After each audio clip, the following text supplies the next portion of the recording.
Welcome back to Comics World Order, and today we're looking into the third entry of our review list, and today is the Silver Surfer, aka Norrin Rad.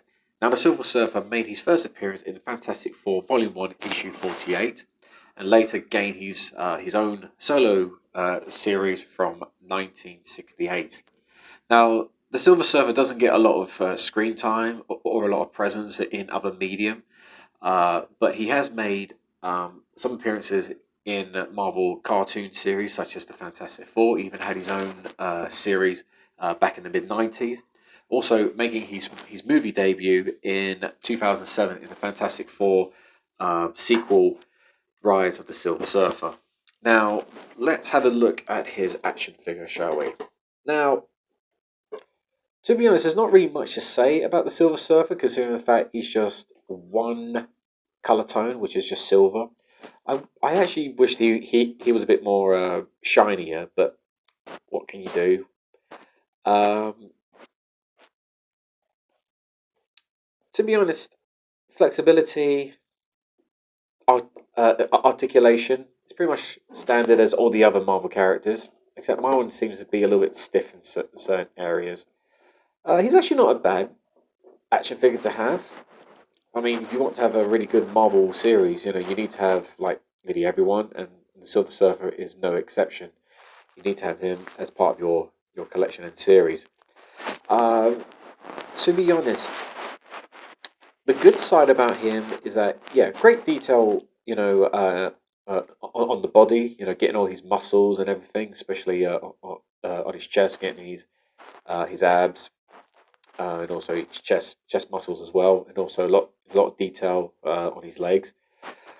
Um, yeah, well, it's like I'm saying, really. There's not really much detail to actually go with him because there's not much detail to actually say about him. Um, Also, the surfboard, nothing special about this one. It's just a simple board.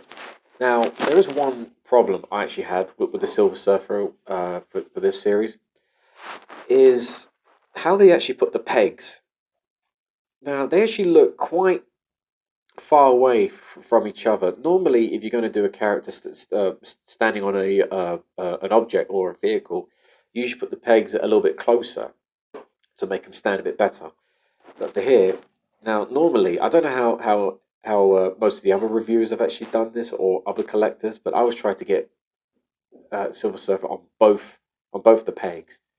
And let's see, here's one of the downsides which I was actually going to mention is that the pegs don't don't always hold him in. I don't know if I'm doing it wrong. See, here we go. Made another mistake there. And also, when he is on, his legs are just too wide. I mean, if you look at him in the comic books and in the movies, his legs are actually much closer together, and also he's more like he's got his knees bent. He's more like that, but because the way how his feet were done, there's no movement with it. The only thing he can do is just move his feet just up and down. That's it. So there's nothing really special about it, or nothing useful about it. I know that they've actually made I think two more versions of the Silver Surfer. One was a box set which you can get classic Daredevil and blue Iron Man, and I know that I think they did another one for the Marvel Legends series, which came out not too long ago. I mean, like a few years ago. So, my general opinion on the Silver Surfer, I'm probably gonna have to give him maybe 6 or a 7. The plus side is yes, a good detail on the actual body and on the face. The con side is I just don't like how it works with the surfboard.